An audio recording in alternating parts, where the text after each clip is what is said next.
Good evening once again. Welcome to another episode or another segment of the Filipino Champions of Canada Profiles, TFCC Profiles. I'm your host, Jerry Caingcoy. So over the last couple of years, we've seen how our community has evolved into a very dynamic, progressive, and active community. And to date, in Canada, we have more than 750,000 Filipinos. In fact, in Calgary alone, we have more or less 50,000 Filipinos living and working in this beautiful city. Across Alberta, there's about 170,000 Filipinos. And we are the third largest immigrant community here in this beautiful country. And with me tonight is somebody who is very active in the Filipino-Canadian community in terms of bringing the community together through online communities. Without further ado, let me introduce to you my guest, Don Ibarra. Hi, Don. Thanks for joining us tonight in this wonderful conversation, and thanks for acceding to my invitation. Yes, it's my pleasure and honor to be interviewed by Jerry. And before anything else, I'd like to greet everyone a very Merry Christmas and Happy New Year. Yes, I know it's a few days before Christmas and it's a beautiful Friday evening in this beautiful city of Calgary. And everyone's busy preparing for Christmas, the Filipino community. As we all know, we are very excited about Christmas. And over the last couple of weeks, we've seen so many parties in our community, Christmas parties, especially in the Philippines. As early as September, we're already hearing Christmas songs in the air. And it's no different here in the Filipino-Canadian community here in Calgary per se, because we are all people who loves to celebrate Christmas. And in fact, we have the longest Christmas celebration. You're right, Jerry. And, why is that so? Why do you think so? Well, Filipinos basically would like to celebrate and the coming of the birth of Jesus Christ is one of the things we celebrate, and it has evolved from 9 days Simbang Gabi celebration of our Christmas to the so-called Burman celebration of Christmas. So that's right. Now we're celebrating Christmas for like more or less 3 months. So that's, I think, the longest celebration of Christmas. Yeah. So the Misa de Gallo is very much part and parcel of the Christmas celebration. And I remember when I was growing up in the island, the moment the Misa de Gallo started, it just becomes so festive. And what are the things that you remember when you were growing up, or even here? Do we still practice the kind of tradition that we have in the Philippines in terms of celebrating Misa de Gallo? Well, there has been a lot of changes since we're in a foreign land. We try to adjust the schedule according to the availability of our churches and our celebrants or celebrators, priests. So nowadays we try to celebrate Simbang Gabi like once or twice a week, and depending on the availability of the church. Okay, would you say that it's only the Filipino community that does that? Have you seen that in other communities? Other nations, they do that too, like those colonized by the Spaniards. South Americans, they do celebrate Misa de Gallo. Okay. But Filipinos are more known to be active in this kind of celebration. So basically it is attached to the Roman Catholic practice. Correct. So regardless of your culture or where you came from, if you are a Roman Catholic, this is pretty much practiced in the church. And I have so many friends who are very active in the church, and like Don, he just came from the Misa de Gallo. You're right. Why is the Misa de Gallo here in the evening, not in early in the morning? Well, for one, most of the overseas Filipinos are having different kind of lifestyle here in Canada. Yeah. Most of the Filipinos have 2 jobs. and so preoccupied with the schedules they have at work. So we're trying to reach out to as many of our kababayan. So the schedule of the Misa de Gallo is after work. After work, usually starts at 6:30 by carol singing, and the mass starts at 7 usually. Yeah. So I guess it's just basically the change of time, but the purpose and the value of having it is still there, of going through Misa de Gallo or attending Misa de Gallo. Correct. And growing up, I remember, going to church early in the morning excites me as a kid, because there's always this joy, and I don't know, for some reason you're always excited to wake up early in the morning, right? Especially in the provinces when it's a very slow pace, life. That all you have is really, going to church on Sundays or attending Misa de Gallo or Christmas parties and all that. So, is this something that, as a Filipino-Canadian community, is something that is pretty much still very, widely practiced in your own experience? I would say, since most of the Filipinos are Christians, Catholics, and they do keep this kind of tradition wherever they go. So most Filipinos are active in church, and they are the ones who are initiating the Dawn Mass or Misa de Gallo. Misa de Gallo. Yes. Yeah. Okay. So anyway, that's just an introduction of our interview tonight. Basically, the reason why I want Dawn to be part of our conversation tonight, because I've seen and I have witnessed how Dawn has actually contributed in terms of reaching out and connecting the Filipino-Canadian community, not only here in Calgary, but as well as the rest of the communities across Canada. And he has a very unique platform because it's an online community. Most of the time, I think he spends a lot of time online, bridging people, connecting people, and just making sure that our community is aware of things that matter to them. And so Dawn here is one of those people who is very active in the online community. So Dawn, can you give us an idea about these online communities that you have formed and started, and how many people are in these communities? Okay, since we started a group back in 2016, in 2 years we've surpassed 10,000 members for the whole of Canada Filipino community, which has its subgroups in different locations, like Calgary, coast to coast, from British Columbia to Newfoundland, and the maritime provinces as well, like New Brunswick and Nova Scotia and Prince Edward Island. We also have reached out to our countrymen living in the territories like Yukon, Northwest Territories, and Nunavut. Wow. So we're trying to reach out to Filipinos even to isolated far-flung areas of Canada, so they would be aware of what's happening in our country and here in Canada as well. Wow.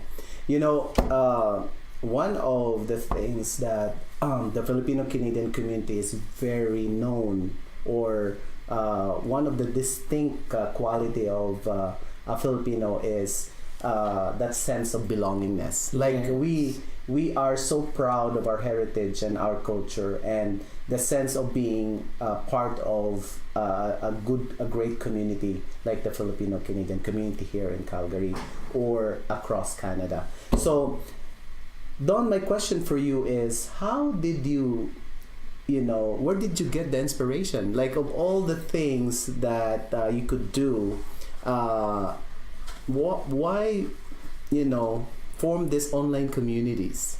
Yes, like most Filipinos would think, this is close to impossible, reaching out to provinces as far as Newfoundland or Nunavut. how would you have someone to connect with in those isolated areas? Well, I tried to pray as well, and before all this came about, I was thinking about using Facebook for recruitment, which is my first job. And later on, I thought, why not make use of this social media platform for social welfare, for helping out the disadvantaged. But later on,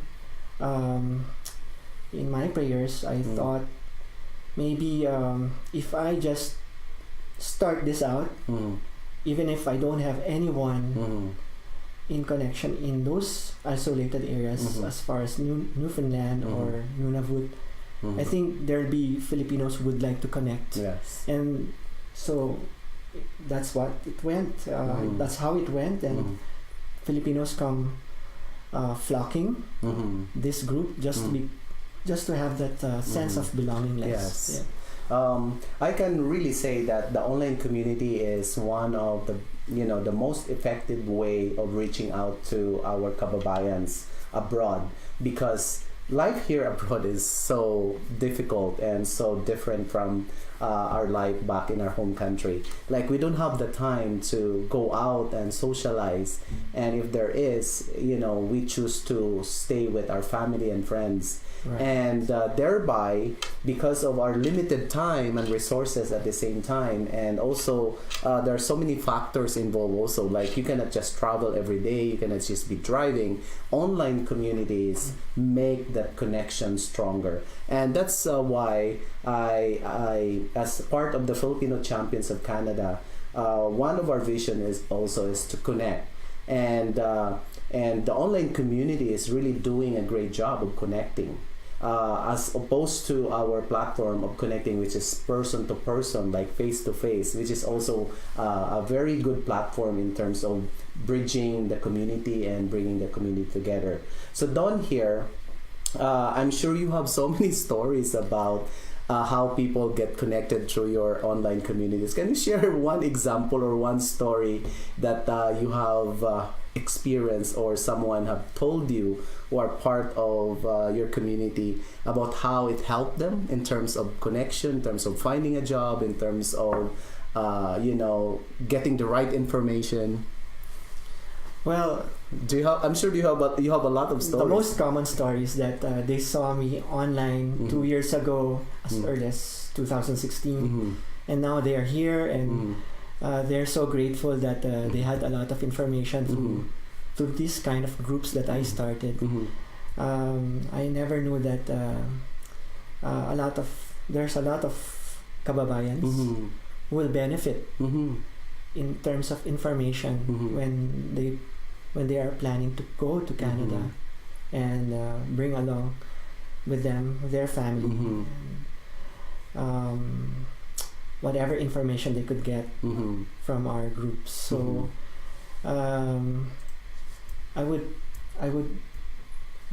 come across a lot of kababayans here in Alberta or in British Columbia or in Ontario who have seen the group and who have seen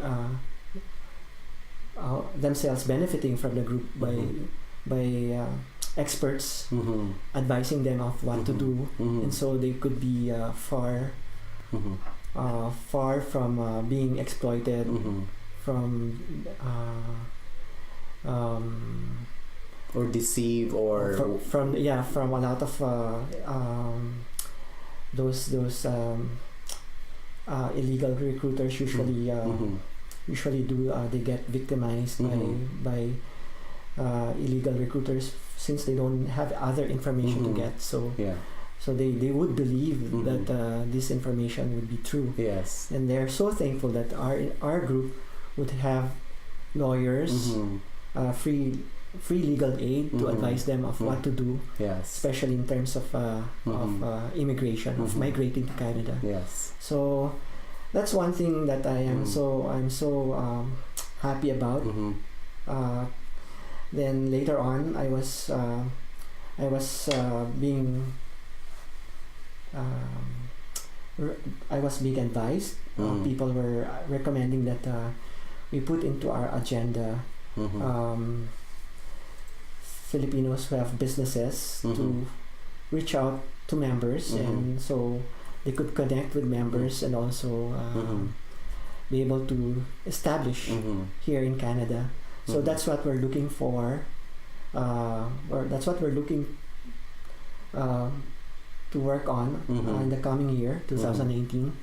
Hopefully, we could get it started when the year starts in January. Yes. Well, personally, I do go into the online communities that Don is talking about. Like, I do see a lot of postings, and some of those postings actually are very relevant and timely, and if there's something that I want to know and just be updated, I go to those online communities. And as far as I'm concerned, because I'm one of the members of that community, one of the things that really makes me so proud about our community is that although there are so many people who can take advantage of you, but in that community, when someone is posting and asking for information, it's a ready source of people who would say like, this is what you're gonna do.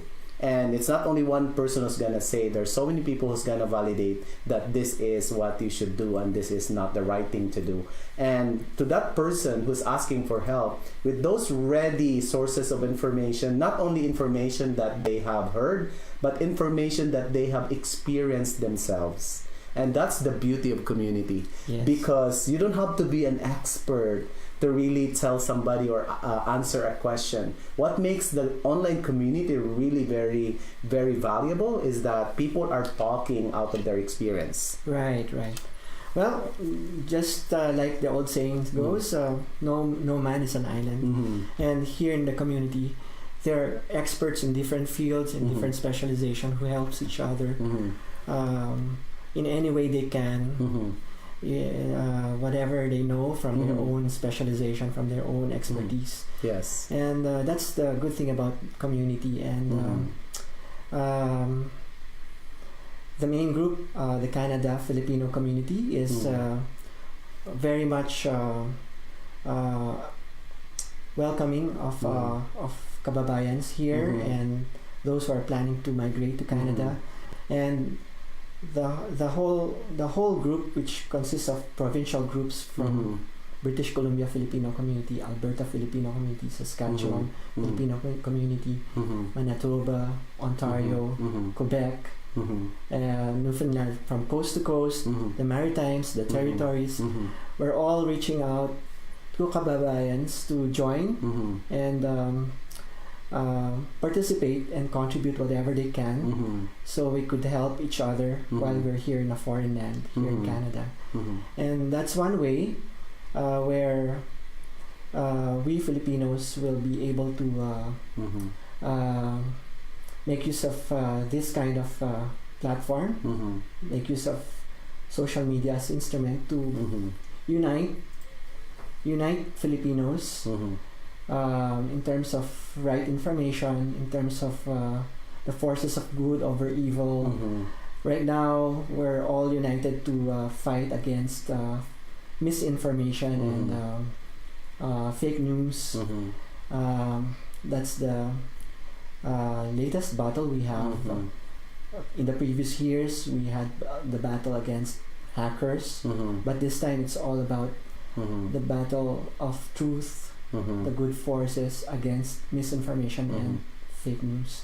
So hopefully together we could help each other inform our fellow Filipinos of what's happening, about the truth, and also what's happening back home in our country, and what's happening here in Canada that affects us Filipinos. So we're welcoming everyone to join us here in Canada Filipino community. Yes, very well said, Don. I do believe that these online communities really contribute to community building. And I know there are so many stories out there. Even sometimes people are not contributing, but they're also paying attention, they're listening, they're reading, and in that sense, they're actually benefiting and learning from whatever issue at hand. And that's really the beauty of having these online communities, because people are not just aware and given the right information, but people feel that if there's something that they are in doubt, or something that they want to know, they can just post a comment or ask somebody in the crowd. Like in this time and age, crowdsourcing is now very popular, right? So it's a really good forum for crowdsourcing. You can actually ask people if you are asking for help in terms of anything that you could ask. I know there have been so many postings there that actually some of those are from immigration, from finding a job, from talking about public issues or anything that is important to them.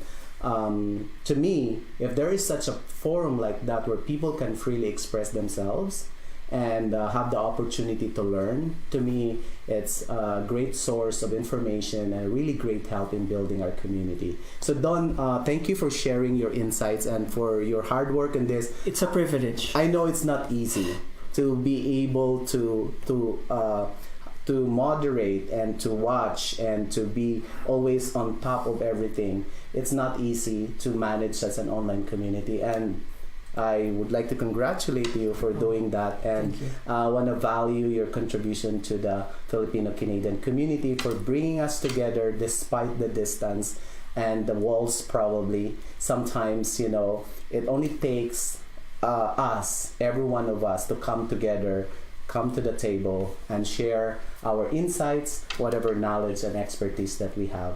And if we are always willing to share, we can really be rest assured that we can build a greater community. Yeah. So thank you, Don. Yeah, just one thing. Even if you're living in a far location or isolated location, even if you're only one, I would say I would like to tell you that one can make a difference. So altogether we'll make ripples of changes in our community. So join the Canada Filipino community.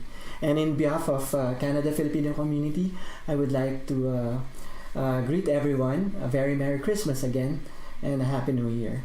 All right, thank you so much for watching. I hope that you will continue to watch our next segment. And tonight's been a pleasure to have Don on our segment TFCC Profiles, and we will continue to provide you with insightful conversation, and I hope that you enjoy our conversation tonight. Until next time. Thank you. Thank you.